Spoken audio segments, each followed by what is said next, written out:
My respect to our humble professor, Ma'am Nerissa M. Beatriz, to my dear classmates, good day. I'm Angela Kim Ensaltarin from Santa Isabel Elementary School, Buhi South District. My report is Chapter 31, The Concept and Structure of Personality. Let us define first the word personality. According to J.B. Watson 1930, personality is the sum of activities that can be discovered by actual observation over a long enough period of time to give reliable information. To M. Prince 1929, personality is the sum total of all biological innate dispositions, impulses, tendencies, appetites, and instinct of the individual, in the disposition and tendencies acquired by experience. After analyzing 49 definitions by eminent person, Alport 1948 defined personality is a dynamic organization within the individual of those psychophysical systems that determine his a unique adjustment to his environment.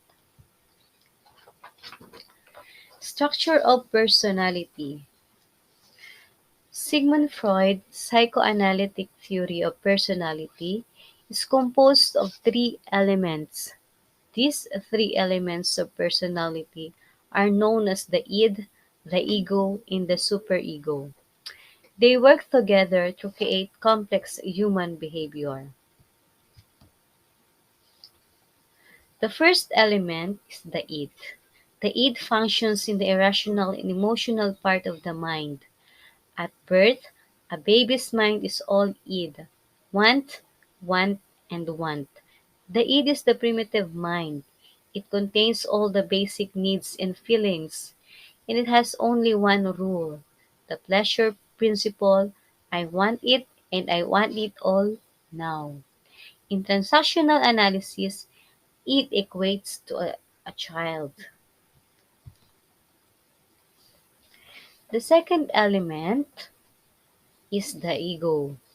The ego functions with the rational part of the mind. The ego develops out of growing awareness that you can't always get what you want. The ego relates to the real world and operates via the reality principle.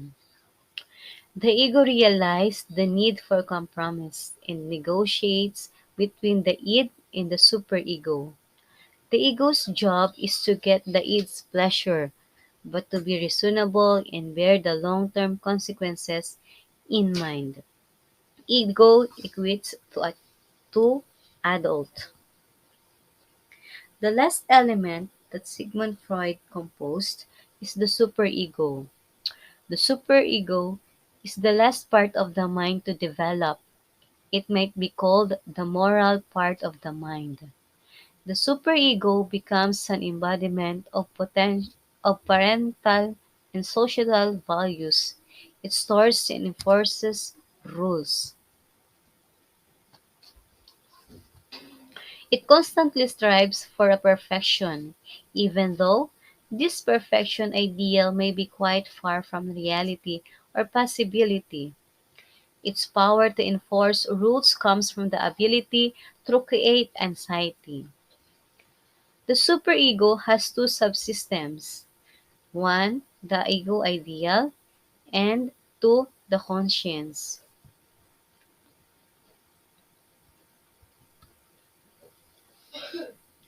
What is ego ideal?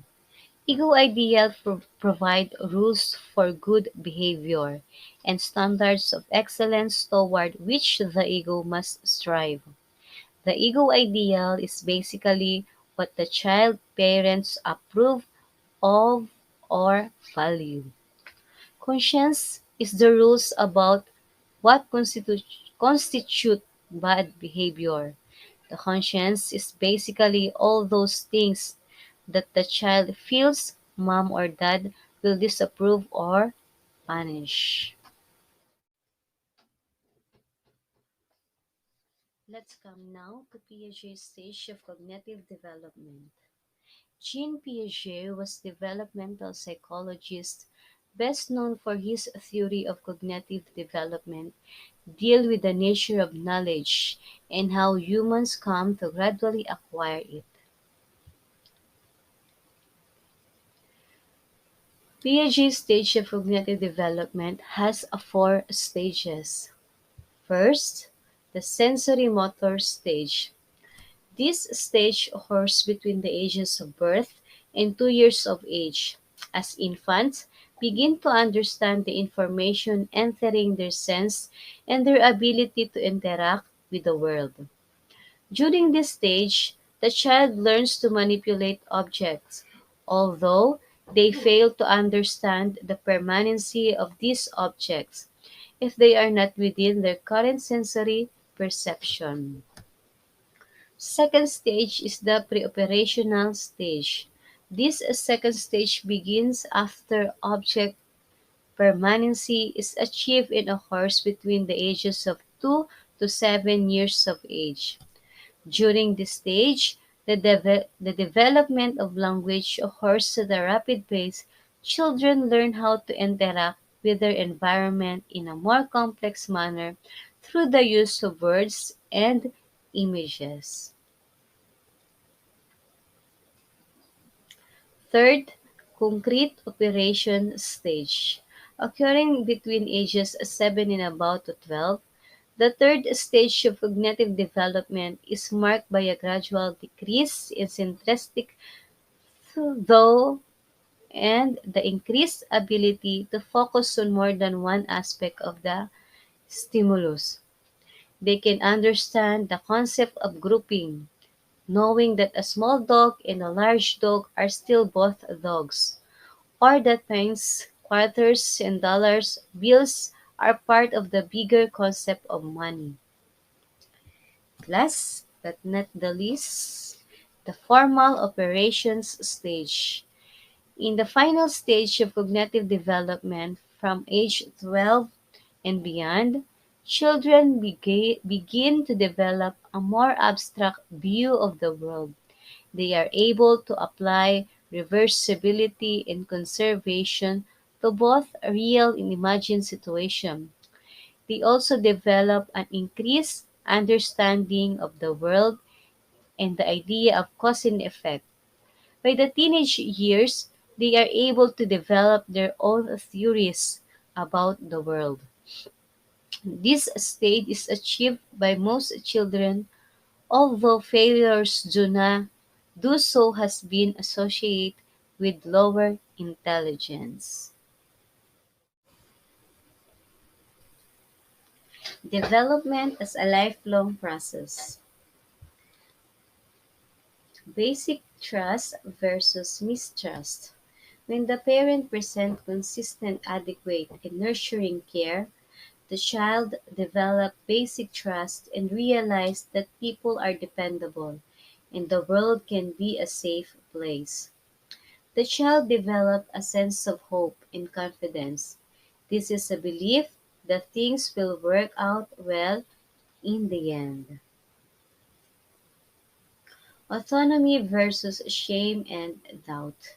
If parents guide children gradually and firmly, praise and accept attempts to be independent, autonomy develops, the result will be a sense of will which help us accomplish and build self-esteem as children and adults.